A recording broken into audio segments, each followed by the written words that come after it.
Introduction. Hello. In this presentation, I will discuss my findings throughout research methods. It will be broken into three segments: discourse, methods, and purpose. Discourse being the various elements that compose a research topic. Method is how those elements are observed or tested, and purpose, the effects of the research topic on the surrounding contexts. Discourses. Dissecting a research topic into its various individual elements serves to simplify the topic into manageable research discourses. For example, my selected case study, Nature City by architecture group Work AC, the topic that was being researched was that of the foreclosure crisis and issues with contemporary housing development. Taken as a whole, this topic was quite complex, so it was pulled apart into separate elements that could be closely and specifically analyzed. In doing so, the Nature City project was able to identify the primary issues of excessive land consumption, lack of affordability, destruction of the natural environment, and separation of use groups.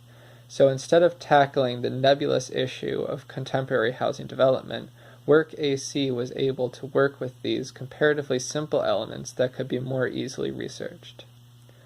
I have worked similar with my own topics of research of how homeless people are viewed both socially and culturally and how it affects them. Rather than asking about this broad topic, I observed various elements that play into how homeless people are viewed by American society. The most visibly apparent aspect for me was how some cities have decided to make certain surfaces and benches difficult or even painful to sleep on. This coincides with a multitude of laws regulating where one can and cannot rest. The fact that there are more vacant homes in America than homeless people is also readily apparent. These things come from the idea that homeless people did not work hard enough in society to maintain a stable housing situation, so they are not deserving of a roof over their head or a place to sleep. Methods. Once I had separated my topic into specific discourses, it made it much easier to decide methodology for the research. By selecting a singular element, I was able to set a method that would have clear results. Considering my topic, I chose to focus on shelter for the homeless. Upon looking into official homeless shelters, many issues appeared. It seemed that the way of thinking about homeless people presented in the prior section had affected many of these shelters.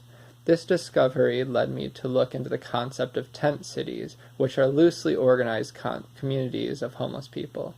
I thought that a comparison between these two typologies could lead to a synthesis of the best aspects of both. Purpose.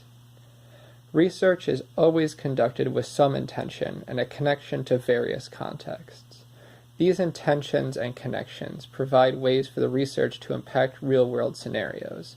Work AC had a few contexts in mind when designing Nature City that helped give the project purpose. They looked at how contemporary housing development affected the natural environment, urban fabric, and class structure. By taking stances on these contexts, informed by their research, Work AC was able to develop a design that would make significant changes in a directed and informed manner. In my own research topic, I first looked at how homeless shelters are programmatically structured. They often have strict schedules that must be followed, and this can present issues for homeless people that have a job that is incompatible with those schedules. This often leads to homeless people who have jobs not being able to secure housing as a shelter. Having a job as a homeless person limits housing options. This should change to be more accommodating and encouraging to those who are trying to make a living.